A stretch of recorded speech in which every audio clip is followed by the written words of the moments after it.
বিগত কয়েক মাস ধরে বাংলাদেশে লাগাতার হিন্দুদের ওপর অত্যাচারের অভিযোগ সামনে আসছে। এখনো জেলে রয়েছেন ইসকনের সন্ন্যাসী চিন্ময় কৃষ্ণ দাস। এই পরিস্থিতিতে গোটা বিশ্বে শান্তির বার্তা দিতে রবিবার শিলিগুড়ির কাওয়াখালীতে লক্ষ্য কণ্ঠে গীতা পাঠের আয়োজন করেছিল সনাতন সংস্কৃতি পরিষদ।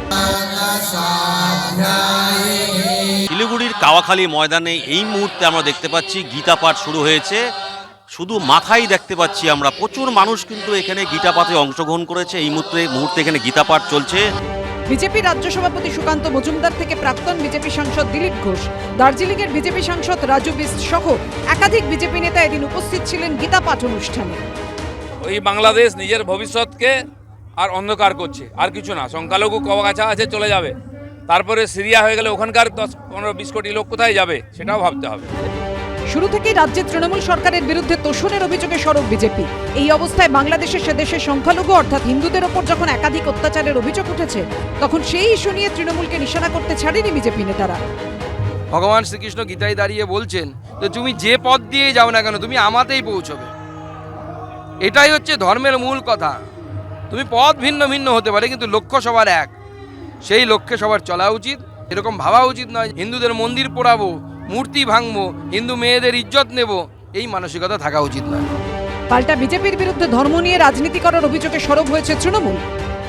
ওই যে দেখো ওখানে হিন্দু মার খাচ্ছে, এই বলে ভারতবর্ষে বা বাংলায় হিন্দু আবেগকে উস্কে দেওয়ার জন্য বাংলাদেশে হিন্দুদের উপর নির্যাতনটা অ্যালাউ করে চলেছে এই কেন্দ্রীয় সরকার।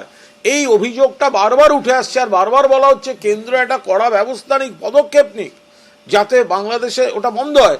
সেটা না হয়ে সেটাকে ঘিরে এখানে ইভেন্ট তৈরি করা, এটাই তো হচ্ছে একটা সম্পূর্ণভাবে মানবিকতা জলাঞ্জলি দিয়ে ধর্মের রাজনীতি করছে বিজেপি। উদ্যোক্তাদের দাবি এদিনের লক্ষ্য কণ্ঠে গীতা পাঠের অনুষ্ঠানে প্রায় 1,25,000 মানুষ অংশগ্রহণ করেন। মলয় চক্রবর্তী, বাচ্চু দাস ও অনির্বাণ বিশ্বাসের রিপোর্ট, এবিপি আনন্দ।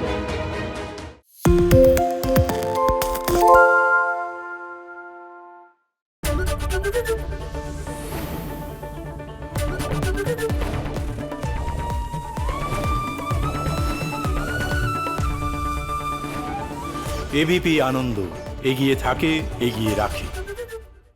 সত্য অন্তহীন, সত্যের খোঁজও তাই, সত্য সন্ধানে তাই আমরা অক্লান্ত, অকুতভয়। এবিপি আনন্দ নতুন ভাবনার প্রতীক, যা মনে মুক্ত, তথ্যে যুক্ত এবং যাবতীয় সীমানার বাঁধন থেকে মুক্ত।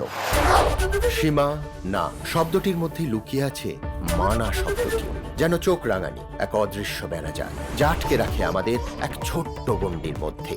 একমাত্র সঠিক খবরই গড়ে তুলবে এক মুক্ত সমাজ। সেই জগৎ গড়ার লক্ষ্যে কোনো সীমানার ঠুকুটি আমরা মানব না। এবিপি আনন্দ, এগিয়ে থাকে, এগিয়ে রাখে।